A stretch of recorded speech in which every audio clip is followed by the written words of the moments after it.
think overall, doing better than the last couple of seasons, but obviously in my time here, good work done enough to make sure we're in the division. Of course, that was the biggest challenge, and then from there, can we take some of the stuff we've learned from that forwards and improve? I think that's the first step.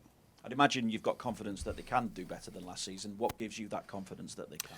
Yeah, certainly I've got confidence. I think having a pre-season with the players, we've had a few, for different reasons, came in late and stuff because of internationals and a couple of injuries, but generally having a pre-season with them and rubbing off hopefully more with what we expect from them. And some of the things that I think are important. So, the truth is when the whistle blows, but so far I think during pre-season it's been a pretty solid pre-season. There's been some good performances and a good energy and belief in what we're doing. So we want that to obviously go into the first game and beyond. You have spoken about difficulties in the transfer market. I wonder how many more bodies do you feel you need to get in before that window shuts? Well, there are challenges. That's been apparent. We've been linked with many. That's always the case. No, I think it's not really an exact number, but I think I spoke last year, and I think everyone knew it, certainly Evertonians. There was a big imbalance in the squad.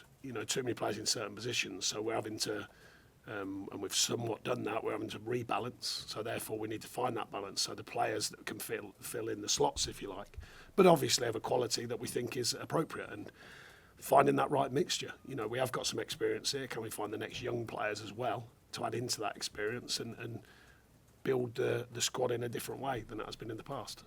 Obviously, I'll have to throw names at you. Wilfred Gnonto was left out of the lead squad last night. I know it's easy for us to put two and two together, but what indication is that there is a deal to be done there? Because we hear that Everton have had approaches not backed by Leeds. Well, as you know, I don't tend to speak about other players. He's a good player. There's lots out there. The one I will speak about is Youssef. He's nearly at a situation for me to be clear on. It's very close now, so that's why I'm happy to speak about that one. So hopefully that'll get done, and that's a young player, of course, who can, like I say, add a different layer and a different dimension to rebuilding or adding to the squad. So yeah, there's a number of players out there. I've said all along we're working hard, which we are doing. So let's see what we can open up. Has Youssef got some of the qualities that Dominic has in terms of hold of play and being able to? Yeah, I mean, he's young. For starters, he's young. We're not putting any kind of pressure on him at all at this stage. He's very young in his career, on the pitch and off the pitch, in his natural professional understanding. But we think he's got the raw talent and ingredients to be a good player. So that's why we've got him here. And are you able to tell us any more about Hugo Ekitike? Because we hear that there's been at least contact with PSG. No, not to my knowledge. Is that no contact? Or? No, there's not to my knowledge about him. Okay.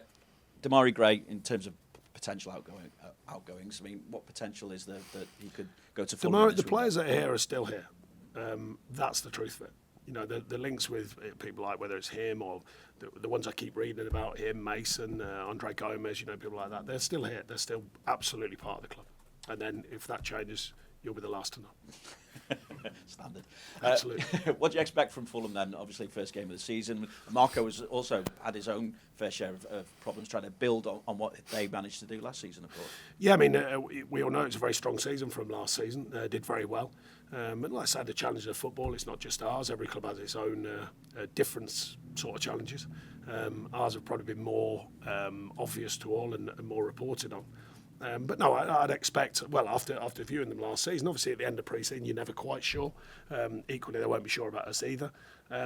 We'll wait and see, but they had a very strong season last season. They've still got some very good players. So, yeah, we have to be ready for every challenge, and we've learnt that. That is something the club's learnt over the last couple of seasons. There's absolutely no gimmies in the Premier League. It's something I've been preaching for many, many years. So you have to be ready for everyone. Whether it's the first game or the last game, you have to be ready. A couple of things around the team. Is it confirmed that James Tarkowski is vice-captain now? And if it is, how difficult was it to tell Jordan Pickford? Yeah, it's one of them, to be honest, there's a reason I spoke to Jordan and I spoke to Seamus. So to be clear, Seamus is club captain and team captain, as long as he's fit and he's well and he's playing, of course, and he's picked. I just wanted an on-pitch, as in literally on the pitch, from a keeper's point of view. And I've had, I remember Tom was captain for a while in the absence of Ben Mee and things like that. But generally speaking, I've always liked an on-field captain in the sense of, higher up the pitch, can affect more. Jordan's his own kind of captain anyway. He's a very, very experienced player. And he was absolutely understanding of the situation. It's a very simple thing. But like I say, nothing's changed with Seamus. So if Seamus is fit and well, when he does get fit and well and he's playing, then he's captain.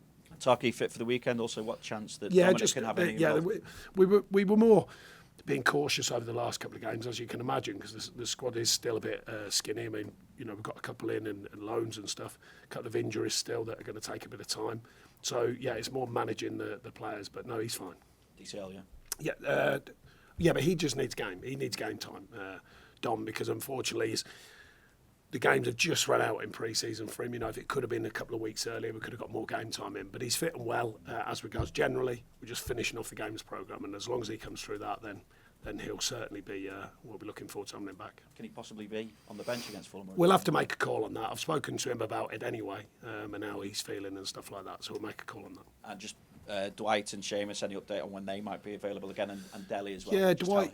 Dele unfortunately has had a setback. He's finding himself, which is important, of course, after the recent news, and he's well in himself. But obviously, it's a bit of a setback when he was just getting fit and he was just back in training, so that wasn't ideal. So he's a bit of time. But anyway, he's got time anyway. We know that, to make sure he's well on the pitch and off the pitch. Dwight, unfortunately, it's not going to be days, it's going to be weeks. I mean, not loads of weeks, we're waiting to see, but certainly it won't be days. So, yeah, that's an unfortunate one. Excuse me. An ankle ligament injury.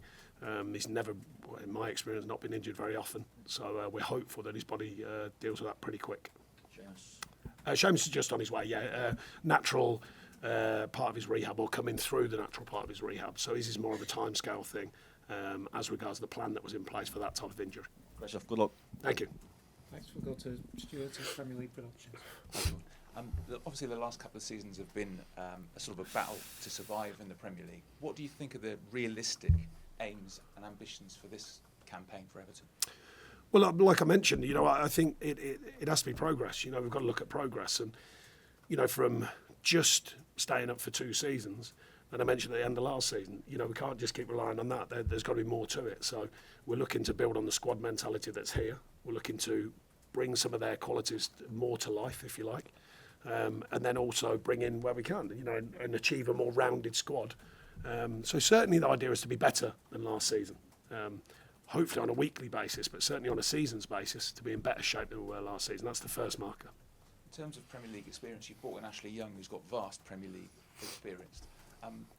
What has he brought in, and has he had an impact on the group? He's brought in the reminder that I'm old, as I was his captain and he made his debut. So that was a bit of a reminder to the truth of my life. When you see him waltz in the building, and he's at the end of his career, and I'm like, where did that go? That was gone.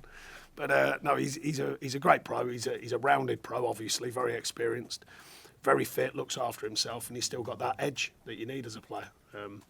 Never been too bothered about age, as long as they've got that edge, that it is that competitive edge, and he certainly got that.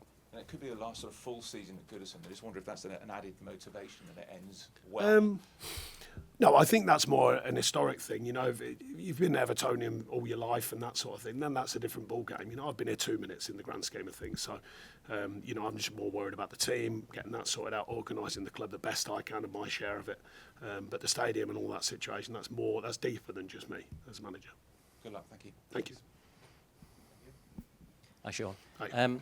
When you came to the club the second half of last season, there was obviously a very specific goal in mind and a lot of pressure, and the pressure is always there, of course. But how does it feel now? How excited are you for a new season? You've had the summer, a pre-season. Do you feel like you've got a bit more space to breathe, if you like? Yeah, I think so. There's still pressure because it's inherent in the job anyway, but certainly at a club like this, the size of Everton Football Club, the history and all that sort of stuff. But yeah, it was a much more pressurised situation last season because of the situation the team and the club found itself in. So, but there's always pressure. There's pressure you put on yourself as much as anything, and to make sure you're working hard with the team to perform. So, I'm not too. If you get what I mean, I'm not looking at it like as a breather though. I mean, there's no time for a breather. It's going to be whistle blows and we're off and running again. So there's been a lot of work done pre-season. You want that to pay us back, and you want us to pay us back straight away. But no, a different kind of pressure. Pressure's always there in what you do as a manager, and particularly, as I said, at a big club like this. And for all coaches now this season, there are some new rules being brought in, and one of them is, and we saw it last week in the EFL, the amount of added on time to matches. How much do you now have to factor that in terms of how you manage the game and your substitutes and things like that? Yeah, it will play its part. We're all been more or less assured of that. I've made a decision. I don't know, who gets consulted on that, but we certainly weren't. So the decision's made. That's it. So we all go along with it and prepping for it, mental preparation as well for the players. In an era when you talk about health and safety and players playing too much football, it's a bit of an odd one, I think. But that's the way it is. So we get on with it. They're the rules, and we play too. And how encouraged have you been by what you've seen from Jared Branthwaite, who's now obviously back at the club? Is he going to have a big part to play this season? We'll see. I mean, he had a good season last season. We know that. He's unfortunately missed about 2 weeks, 10 days, 2 weeks in pre-season. We're nothing too desperate. So I mean, he's okay now. But yeah, we've liked what he's offered since he's been back at the club. Thanks, Ian. We'll go to Carl at the Press Association. Hi, Sean. Just to ask you one question on Delhi. I mean, obviously this summer was a major event, in his life, talking about it. I just wondered how well the club was set up to deal with it, and how important is that sort of pastoral side of the care? Well, he felt very well. I saw his interview and I thought he spoke very positively and fairly about what we tried to support him with. And I think he's come through it well in his own grounds, not just on any support we've given him. I mean, look, I remember saying in an interview probably 7 or 8 years ago, I think it was to Henry Winter, he said, what do you think the future is? And I said, health and well-being, because the demands of the job, the demands of social media, the demands of modern life, modern football life as a player, they're getting harder all the time. So that was my truth then, and it still is. I think it is a future of what's going on. I think, the health and well-being and the mental well-being is going to be a big part of the future of football. And he's come out and said what he said. He's in a good place now. I speak to him every few days, not with too much depth, just checking in. Are you okay?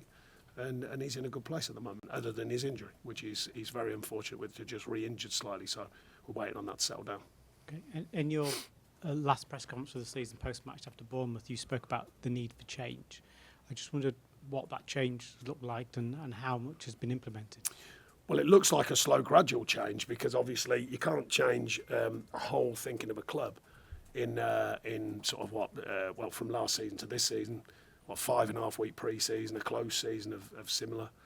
You can't change everything, but I think we're beginning to make steps in the right direction. The rebalancing of the squad on the pitch, looking for that mixture with younger players as well as older, experienced players to find a sort of healthy balance.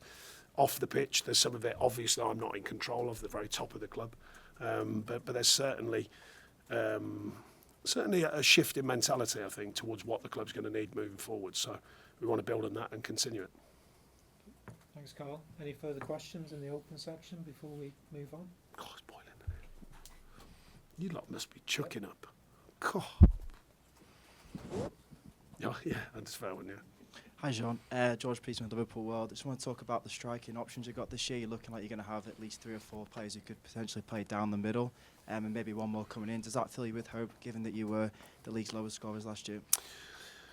Well, it's a trend that we have tried to affect last season with goals from other areas. Obviously, Dwight and Duke being 2 players who certainly adjusted to that challenge. I don't think it's just about strikers. It's very helpful if you've got strikers who are scoring and on form, that's obvious. But we found different ways of affecting games. So, statistically, we hope that the stats come back to us, because it's unlikely you have another season where 3 strikers get, I think it was 4 goals. So that's unlikely. You never know, but that's unlikely. So that alone, we want to change that stat and help them to do that as strikers. And if we can bring the right people in, then we will do.